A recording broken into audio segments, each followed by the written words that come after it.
So I started reading this book called The Psychology of Money by Morgan Housel, and I haven't finished this book yet. Still in chapter 2. Just wanted to share with you guys something that caught my eyes in chapter 2. So essentially what Housel is trying to say is that luck and risk can have significant impact on our way to becoming financially independent. And I was like shocked by the idea that how can luck and risk can have anything to do with our financial security.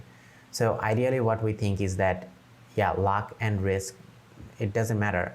What it matters is our hard work, our dedication and talent that we put in throughout our lives in order to become financially independent. So I was wondering what Housel was trying to say here.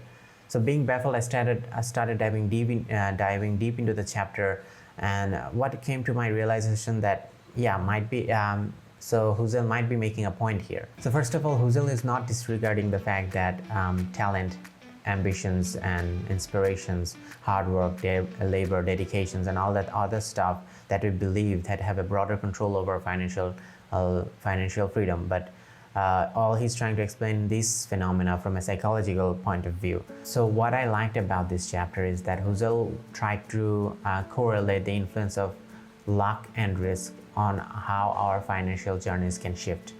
So he explained these with two different scenarios. So I'll go through it one by one. So in 1968, Bill Gates attended a private school. It's called Lakeside School. So what made Lakeside School very unique because it had an access to a computer. So if you know what I mean, like in the 1960s and in the 1970s, computer was a thing of the future. Even the top universities at that time didn't have any computers at their facilities. So, and also the concept of personal computers was a thing of the future. It was more than a decade away.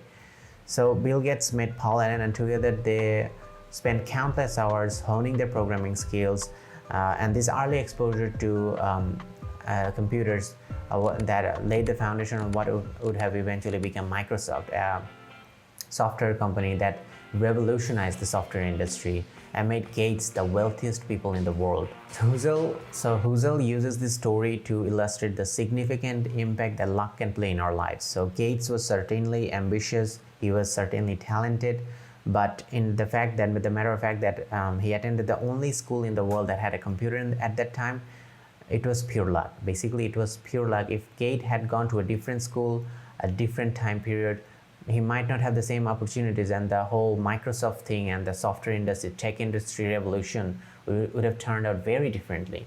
So Gates himself acknowledged this, saying that if there hadn't been no Lakeside, there wouldn't be no Microsoft, and the story underscores the importance of recognizing success often involves being in the right place at the right time.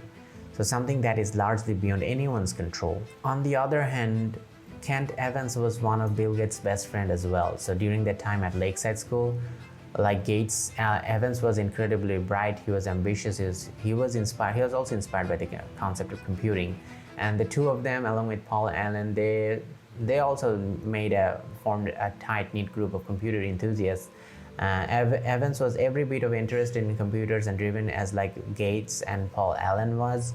But they were dreaming of changing the world. However, while Gates and Allen went on to founding Microsoft, Evans never had the chance to pursue those dreams. In a tragic turn of events, Evans died in a mountaineering accident while he was still in high school. So Housel uses this story to highlight how risk, much as luck, plays a significant and often unpredictable role in our lives. So Kent Evans here had all the potentials, had all the intelligence, ambitions and opportunities, same as Bill Gates and Paul Allen, but a random event outside of his own control made his life cut short. The story underscores the ideology that no matter how well prepared or talented someone is, and you think you are in your life, a risk factor is an ever-present force that can have disruption over any best laid plans as well. So the story of both Bill Gates and Kent Evans serves as a sobering reminder to us that luck and risk are inherent part of our lives. So it is essential to be mindful when making any sort of financial decisions throughout our lives. So luck and risk can have something to do with our financial decisions, what he's trying to say here. So that's all for today. I'll see you in the next video. Be sure to like and subscribe to my channel. That helps me a lot. And I'll see you in the next one.